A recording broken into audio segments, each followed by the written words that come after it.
So I was looking at the Jimmy Page video, the launch video for the Stairway to Heaven Gibson Murphy Labs guitar, and I was wondering, is it over? Has big business finally defeated rock and roll? Hi everyone, I am Utkarsh Mohan. This is the Ministry of Guitar. I would appreciate it if you're watching this and you like this, please do subscribe. It provides very important encouragement. Now on to the topic at hand.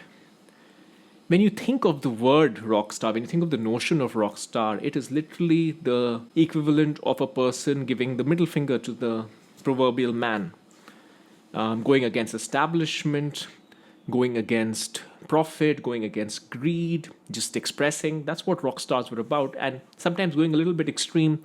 Keith Moon destroying hotel rooms, Bon Scott doing goodness knows what, Jim Morrison, getting arrested for public indecency. This list of stories go on and on. So of late, looking at what rock stars have been up to in their old age has been a little bit, on one hand, would I call it discouraging? Maybe not. Maybe it's just the reality of life. Maybe rock is nothing but, the spirit of rock and roll rather, is nothing but a youthful delusion, an idealistic way of looking at the world, and ultimately everyone, including rock stars, when they grow old, even though, how am I forgetting his name? Roger Daltrey said that. Regardless of what Roger Daltrey said, ultimately they all become old men who want to make money. Maybe that's the case. So let me talk about two or three things. I want to talk about Jimmy Page and the Stairway to Heaven guitar. I want to talk about Slash and his multitude of Gibson signature guitars. I want to talk about Kirk Hammett. I tend to see it's getting to I see a common factor here, which is Gibson Custom Shop. But nonetheless, why is it that these folks who were ultra anti-establishment, who had to be reined in by the suits in their recording company or whatever, why are all of these folks now becoming essentially salesmen where the product is nostalgia based on their legacy?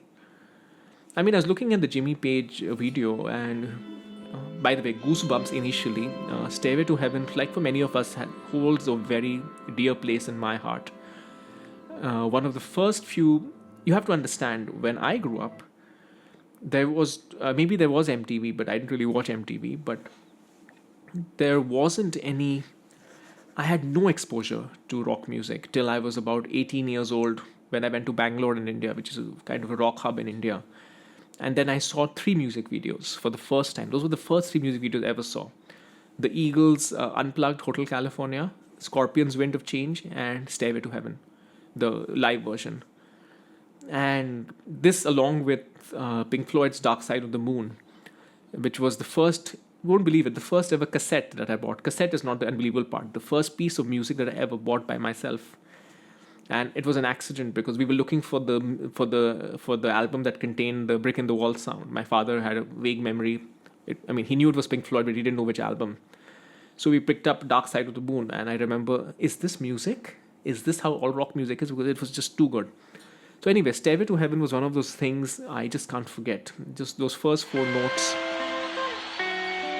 And it left such an impact on me that in true hero worship fashion, I had an Epiphone Les Paul for many years, November Rain, but the second guitar I ever bought was an Epiphone.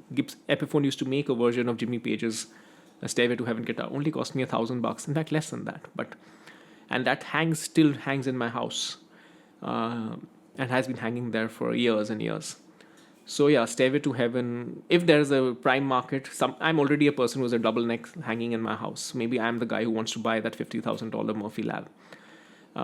Point is, in spite of my predisposition to be enamored by and be as thrilled by the news of Stairway to Heaven, the Stairway to Heaven guitar being made, I was looking at the video and then I was like, they're making a big deal out of things that should not be a big deal. He was talking about, each of them is very consistent. Big deal. Consistency is the name of the game. Look at PRS. He was talking about how he's very impressed by the factory. We'll talk a little bit about the differences between, say, the Gibson factory and the PRS is another example I keep coming back to, not just because I'm not PRS doesn't pay me a cent, but it's just my experience. But no, the Gibson production process and factory is not that impressive, in my very humble opinion, compared to the industry standard. It's good. It's making a quality product, Gibson Custom Shop particularly. But it does not need waxing lyrical over. So I was left uninspired after the goosebumps in the beginning when I listened to Stairway to Heaven. I was left uninspired. I'm like, why are you selling what? Why are these folks who are real role models? I mean, there are people here who would give their left leg to spend some time with Slash or Jimmy Page or Kirk Hammett. Why are these folks who have plenty of money, who have made an impact that 99.99999% of guitarists can just dream of? Why do you need to now hawk a overpriced product, selling nostalgia? You can justify it to yourself, I guess, saying that yes, it's making some people very happy because they can go and buy. But the prices at which these replicated guitars are coming out are just cash grabs, frankly. They're testing the market. Again, I've talked about how corporations work in a separate video. I'm not against capitalism. But these are so clearly just $50,000, the production cost on that. The Slash knocking on Heaven's door guitar, which I have, and you can again see, again, I'm telling you, right, I'm the kind of person who may have bought one of these guitars. That one, when it was launched, it was 15,000, which kind of made sense because a regular R9 would be like $7,000-8,000, and then just two guitars essentially, so maybe 15. But since the new era, that's $50,000. The Murphy Lab Kirk Hammett Greenie was also, the initial run with the Experience was also $50,000. These are just memorabilia grabbing. This is the ultimate expression of corporate profiteering, attempt to profiteer rather. It's not costing them that much. They're just using the nostalgia, the spirit of rock and roll. This is the bastardization of rock and roll, frankly. So let a company do that. Why do you have to participate in it? You don't need the money. You have made enough of an impact. Your legacy is as great as it could be. You don't really need to do this. So I am genuinely left puzzled why Jimmy Page and Kirk Hammett and Slash. I'm just singling out these three folks because all three of them are incredible inspirations to my guitaring journey. And also, these three are the folks who are doing this to the greatest extent. It just does not make sense to me.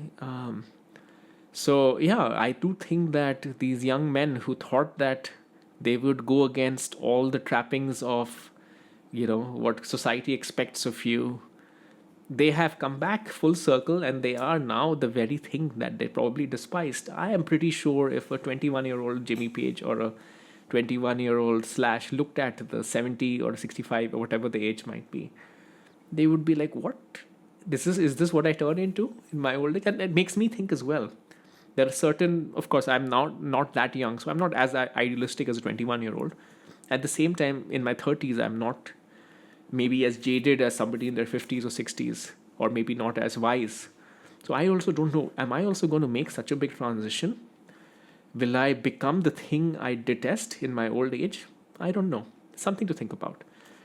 All right, I hope this was interesting. Till next time.